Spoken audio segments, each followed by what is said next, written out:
Hello, and welcome back to another episode of Bestseller Live. I am your co-host, Cynthia Johnson, here with my incredible co-host, Rhett Power. Hi, Rhett. And today is a very, very special day. We have newly published author Shirin Behzadi. Her book, The Unexpected CEO, just came out last week, same day as Rhett. So this is really very fun for all of us. Shirin is an entrepreneur, board director, and speaker whose remarkable journey began in Iran and led her from a gas station cashier to the CEO of a billion-dollar company. Arrested at 15 for speaking her mind and arriving in America alone at 17, Shirin built her life through resilience, hard work, and vision. In her new book, The Unexpected CEO, My Journey from Gas Station Cashier to Billion-Dollar CEO, she shares lessons on leadership, reinvention, and finding strength through adversity. Shirin, is wonderful to have you. Yes, thanks for having me. And Rhett and I are bonded over our same day update. That's amazing. So good. It is. It was meant to be. You know, Shirin, I love your story, and I apologize if it's a little loud behind me. I'm coming from doing book promos as well, I know. but I did not want to miss your talk today.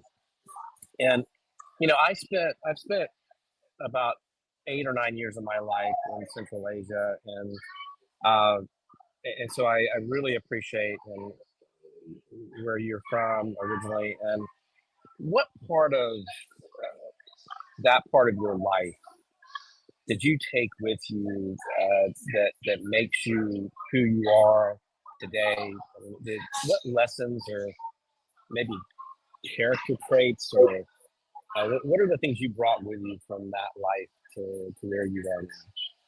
What a great question. And part of what took me so long to write this book, I literally sat in the corner of the family room and I wrote because I wanted to reflect on that same question. What are these lessons that I learned throughout life? What are those principles at work that we don't necessarily create, but we discover through the process? And how do I share it with everyone? What happened in Iran was that I grew up in a loving family, pretty peaceful until revolution happened, and with it, chaos. And so as a child, the sense of safety was gone. In fact, as Cynthia mentioned earlier, I was arrested twice. Once was 15, the second time I was 16. And at 16, I was arrested, catch this, because I owned a book. And so here we are, decades later. I actually wrote one. So revenge is sweet. But when I reflected on what was it that really got me through those days, but also from there at 17, like you mentioned, I had to leave because didn't seem to be much opportunity because I had been arrested a couple of times. I left everything behind, my parents, my siblings, family, friends, and ended up in Turkey alone with no money, didn't speak the language, well, with little money, and didn't speak the language, and found my way to the United States, found my way to a gas station as a cashier at a bulletproof booth, again, with no parents or really much guidance. So when I reflected on how did I get through all of that was this idea that resilience is built over time. You know, people have asked me, were you born resilient? I don't think so. I think what has happened is that smaller challenges that you face and go through and grow from set you up for bigger ones and bigger ones from there. So as a young person in Iran, witnessing the chaos and finding my way through all of those challenges and changes, which I also share, some of those lessons seemingly at the time seemed small, but they set the stage for the belief that I can get through adversity. Not only can I get through adversity, I can thrive through adversity. And so that principle was used very often throughout life beyond the gas station as I navigated to build a company, as I went through my life-threatening ordeal where I had to learn to walk again, as I brought in private equity and sold the company. It applied across the board that adversity is your superpower, is what I always say. I got chills. And I don't normally say that. So, but I have two questions. One a bit shorter, which is what book did you have? The strange thing is that I don't even think it was a noteworthy book. I don't even remember the title of the book. And by the way, the soldier that arrested us, it was me and my sister and two other girls, was holding it upside down. So I doubt very much he knew what the title was. It didn't matter. The idea of that young people, young girls had a book in their suitcase was enough. And you know, back then people would get arrested and killed and be gone. So it was pretty scary. How do you think that experience, or even the being arrested the year before, shaped your idea of what freedom is? I became so much more keen on the idea that you've got to create your own path in life and you can't let other people tell you. You know, oftentimes people give you advice, which has happened later on. You know, when I was a cashier at a gas station or where I was going to a school that wasn't very well known, oftentimes people did tell me statistically it's not possible for you to do anything of significance. Society told you those stories. Sometimes you had internalized them yourself.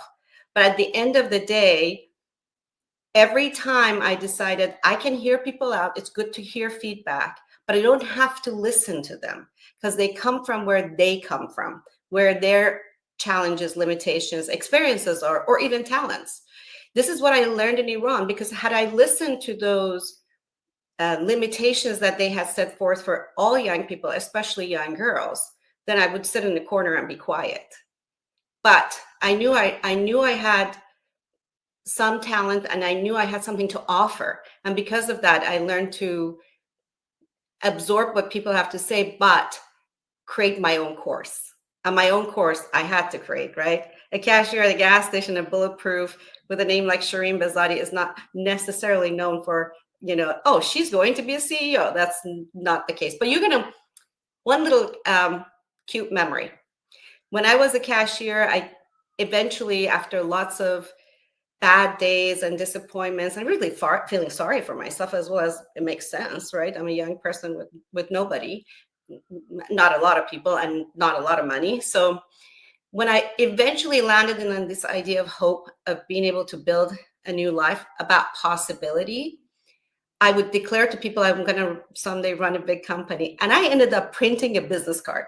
Like, that's hilarious, because I was working at a gas station. What business do you have? But I think it was like a tangible reminder that I can. And I think that's what mobilized me from that point on. Well, I have to say that I think the title of the book is completely wrong, because you were unexpected. I like the minute you left Iran and you had the courage to do that, and you, through grit and determination, and probably that you didn't even realize you had, right? You probably couldn't have. I couldn't have put a finger on my characteristics as an entrepreneur at 18 or 19 or 20, or whenever all that happened. But from your story, I don't see any other path that you could have taken. I love what you said, because that's exactly when we came up with it. My son came up with the title and everybody loved it. And I said, but I expected it. And that's the idea. Yes, it says the unexpected because for everybody else, it seems unexpected. For me, when I was sitting at that gas station, I did have conversations with people and they saw me as a cashier at a gas station. But I tell you what, Red, I always saw myself as a CEO. And I think that's what I try to promote and really encourage people to think about. That is why I wrote this book. I was asked to write the book. And I decided, after coming across some experiences where people made it clear that having read about me and what I had been through had encouraged them to chart their own course, that's when I decided that it made sense to write, to try to help others, build, grow. And one thing that I always encourage, and I'm sure you get that because you're very much about mindset, I love hope and I love dream, but expect it, know it. It's the idea of knowing. I sat at that cashier's desk and I knew I was going to run a big company. Didn't know when, didn't know how it was going to happen, but that was my North Star. And that kept me going. I didn't just dream about it. I didn't just hope. It was mine. I was just taking the steps to get there. I mean, it was a predetermined thing because I don't know if you've ever heard that story about Jim Carrey that Jim Carrey tells, a comedian. He talks about the experience where he writes himself a check for $5 million or $10 million or whatever it was, right? And he doesn't cash it, but he keeps it in his wallet Right. as, this is what I'm going to do. And I think the minute you printed that business card, this was written in the universe. This was done. So true. What are some of the other inflection points you had in that journey? What were some of the other critical steps that you had to take? Because you still have to do the work and execute and do all the things that get you in that seat. Yes. And that's not an easy journey either. No. A lot of principles that I shared in the book are true principles. Some of them that are noteworthy for the question you just asked are absolutely doing my very best to do good work. I have a lot of mottos. One of them that I've also printed on my business card is doing well by doing good. But by doing good, I don't just mean doing good by others and communities I mean doing good work. Everywhere I showed up, I was always opting in to have the most challenging tasks to learn because I knew I was going to run a big company, right? So that knowledge had helped me. When I was in college and I was still working at a gas station, I decided I was going to be pursuing accounting because I thought that's the language of business. Well, when it was time for me to close to graduation, I went to the career office and I said, I want to work for one of the big 8 because that was, aim high, right? And they said, well, don't want to disappoint you, but, they don't recruit from our school. And I thought, well, okay, but I'm going to try. And guess what? I did get one of the 8 positions for internship from EY in the entire greater LA area. From there, I got offers from all the big 8. But I didn't stop there. When I started working at EY, I said, give me the toughest tasks and help me learn. From there, for years after, I decided, well, if I'm going to stay here, I may not learn about operations and I'm going to run a big company. So I made really difficult decisions. I left really good positions that were paying well for someone with my financial insecurity. That was a tough thing to do. But I had that North Star and I kept pursuing it. I kept at it. Along the way, though, Red, you're absolutely right. There wasn't a moment where I would say, I'm just going to, let this be. I'm just going to get along. I don't need to work hard. No, it was always like, let me do the best quality work I can do because that makes me proud of what I've done.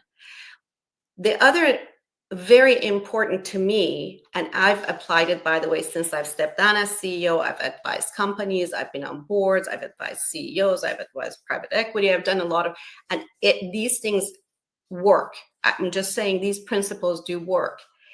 And one of the major factors was that I also was very clear on my core values. We talk core values, there's the conversation around it. It's talking about it and actually knowing it are 2 different things. I had personal core values that I stood by, and they guided me throughout all of these twists and turns. One of them was I was going to be an engaged mother. And I tell you what, it was hard. I had to juggle many things. I had to always balance out and ask myself the question of which one leads. And I was always going to lead. Motherhood was going to lead. It ended up bringing me much more success. So I think because when you know who you are, so will everybody else. I love that. You're the world shaped around. You're the missing piece. You're the entire piece. Yeah. I You love just gotta that. get in there. Yeah. What I find really fascinating is I like to think of myself as a proud quitter, and you made it. As far as as the normal everyday person with a very calm upbringing, you made it. You were CFO, right, of a company, and then you left to become an entrepreneur. Yes. That I have to hear. That's my favorite story. This is where core values come into play. So I was the CFO at a fairly young age. And then I had my children, well, the first one. And it just so happens a couple of years later, we ended up selling that. It was a good sized bank to a larger bank. Learned a lot about transactions, negotiating, but I was still a very young person considering my experience. So I had been worked at EY, creme de la creme. I was CFO of a good sized bank. I could have gone to yet another similar position, and one paid much more and had security.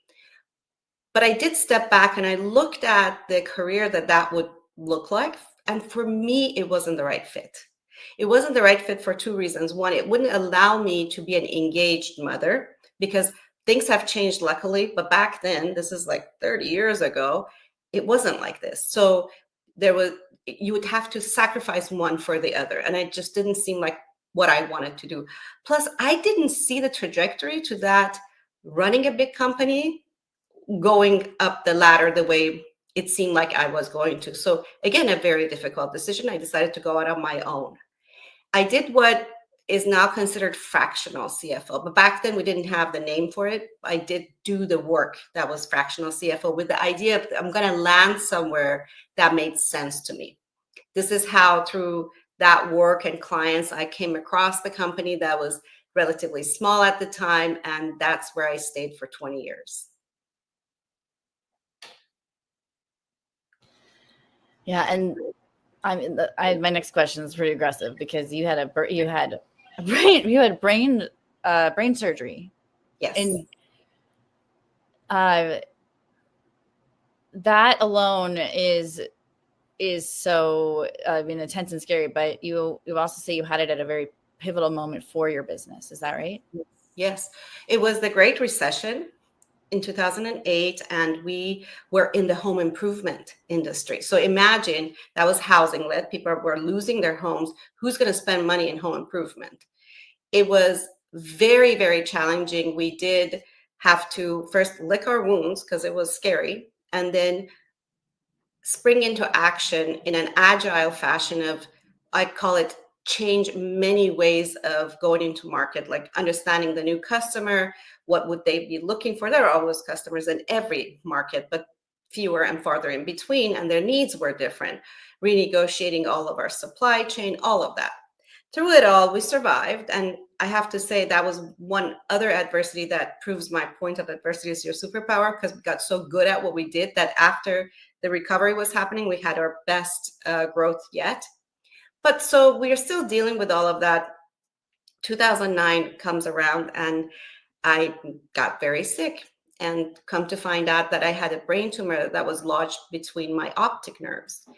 The only way to deal with it was to do surgery, endonasal, through the nose. And so we did. And my biggest risk was that I would be 100% blind because the tumor could be feeding from the same blood supply, and I would have what's called an optic nerve stroke. But also, of course, the risk of not making it.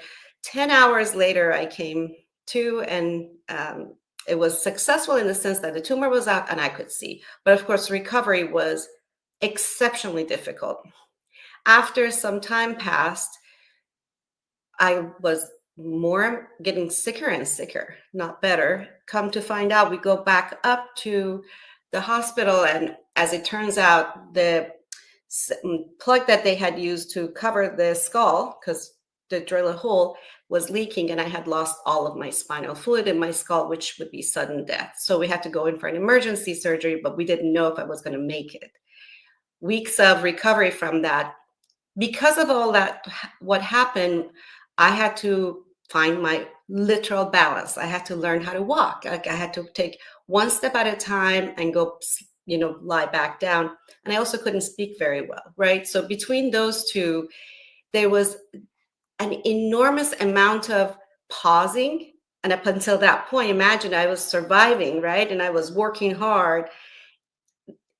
was a gift that I would have never asked for, but it was a gift nevertheless, because it made me slow down and observe. I used the same principles that I used later on to build a business. I brought in private equity and built, a large organization as a result. These principles that I learned through that recovery helped me later on. And the principles were that because I became an observer, I became more in tune with understanding people. I thought I could understand people, but I became even better at it. All of my senses were heightened. And as I slowly recovered, I became more authentic as to who I was and how I thought I wanted to present to the world. I believe in my family, we say life before and life after has been so much better and richer. Most of my successes happened after that experience. That's amazing. Um, like Cynthia, the story just blows me away. And you just keep coming back and coming back to those core values and those strengths and that resilience. In the book, you talk about the yes I did superpower. What does that phrase mean to you personally? I feel like there are there's a lot of conversation in the world around what we can't do. We subscribe to it, most of us, a lot of times, even ones that, like me and you, all of you that probably do know what we're good at, we do succumb to it every once in a while. It's a negative voice that is maybe in some ways intended to provide defensive protection, but the end result is that we end up not limiting ourselves. When I went in to get private equity, for instance, secure private equity, had never worked in that space before. I was in finance, but I hadn't done private equity before. And the conventional wisdom was, it's going to be hard to get. And this was hundreds of millions of dollars, right? These were not small sums. And oh, by the way, do you know that only a small percentage, back then they said 1.8% of private equity backed companies are run. Yeah. Yeah, it's not going to happen. But my point of view is, if it's 1.8%, I am in that 1.8% because why not? Because you can. So I did. I not only opted in, and I did secure it, and we had a really good partnership, bought companies with their assistance, and eventually sold the company. But since then, I've been involved in about $950 million of private equity raised. So I've done it over and over again. The idea is this. I became a $1 billion CEO from a cashier. I was able to bring in private equity because I thought I could. That's the idea. And so I want to promote to people, I encourage them to say, because you can. Circumstance is not your destiny. Your history is not your destiny. The idea that because you belong in places because you think you do. That's what it's about. Amen to that. Yeah, circumstance is not your destiny. That is beautiful. You also you spend a lot of time mentoring and encouraging leaders, like in your free time. What your free time? You have free time. Right? You're fucking. What patterns do you see that need to be broken or seem to be maybe newer among leaders now that weren't necessarily there before? I do want to say, I share one proud moment in that. Remember I said the principles that I've learned about, I've advised companies and boards, and it's worked with non-for-profit organizations. I can tell you stories of those many times over. My own son decided to be an entrepreneur, and he had a really nice secure job. I'm just like, okay, do it, but you definitely need tenacity, and he does have tenacity. Last year he was Forbes 30 under 30. So my point is, it works. Yay. One of the things, though, that one of the principles that I was explaining to them, all of them, was empathy. There's this misnomer right now, maybe it's more recent, maybe not, that empathy is somewhat weak. It isn't. Empathy doesn't mean coddling people. Empathy means meeting people where they are. As a leader, you need to understand where people need to be seated, where their talents are or they're not, and be able to put them in the right positions, providing them with opportunities for growth. And I'm not saying everybody belongs in a seat and everybody needs to stay on board. That's not my point. I'm saying when you have people on board and you want to lead them right, you have to make sure that you understand where they are. Another point, who do you think is a better negotiator? And by the way, I've sold companies and I've sold them really, really well. I had a little bet going on and I've gone way over what other people thought we could do. Who's a better negotiator? Someone who has empathy and understands their counterpart, or somebody who doesn't? Because when you understand your counterpart, you know where they're coming from, what their pain points may be, what are they looking for, and therefore you can negotiate much more effectively. So yeah, it's not weak. It's misinterpreted as weak because people maybe use it in the wrong way. But empathy is one of the major ways we as human beings over our evolutionary process have been able to cooperate and collaborate. And by the way, everything we've built is through cooperation and collaboration. Just saying. So the last question, and I hate that we have to end. What do you? Let me think about this for a second. Yeah, let me ask you that. What do you hope readers will feel, not just learn, when they finish reading this book? What do I feel? What do I want people to feel? What do you want them? What do you want them to feel? Yes. We know what you want them to learn, but what do you want them to feel? Yes, I want them to feel empowered, that regardless of what we hear with all of the challenges may be before us at all time, especially in this market and in this environment, geopolitical, market, economy, AI, all of those things, despite all of those, you can still build, accomplish, achieve, live your vision, because you can. And I have evidence, I have receipts to show, because not only have I done it, ever since the book has been out, I've had people proactively reaching out to me and saying, for instance, just day before yesterday, somebody DM'd and said that their mother was not in a good place and she was down, and he gave her this book. And the mother said, oh my gosh, I had always wanted to do something and I'm going to do it now. That's what it's about. I had an ultrasound technician 2 years ago, which is the reason why I ended up writing the book, working on me for something very simple. But she said, I know you don't know me. A few years ago, I was sitting on the couch feeling sorry for myself. I came across your story because it was in some kind of a local paper, and said to myself, if she made it from gas station to there, I can become an ultrasound technician. And here she was. That's what it's about. Feeling empowered and feeling like self-reliance is where it's at. That's so wonderful. It's like we're like witness to one of those greatest journeys I've ever heard. Like, it's really wonderful to have you on the show, and everyone should read this book, especially if you're feeling caught in your circumstance, right? Yeah, absolutely. I'm very proud of both of you for your book launches last week, and I wish we could keep going. This is the end of the interview. Can you tell us where we can find you and the best place to get the book? Yes. Well, thank you for having me. And it's Rhett and I are now bonded for life, twinsies. Right. The book is called The Unexpected CEO, My Journey from Gas Station Cashier to $1 Billion CEO. The Unexpected CEO is everywhere, Amazon, anywhere where books are sold. My website and my social handles are all my full name, so good luck spelling it, but Shirin Behzadi. But if you search at The Unexpected CEO, you'll see my name. You can spell that. So yes, I'm everywhere. Well, thank you, Sharon. And this has been a real pleasure to have you.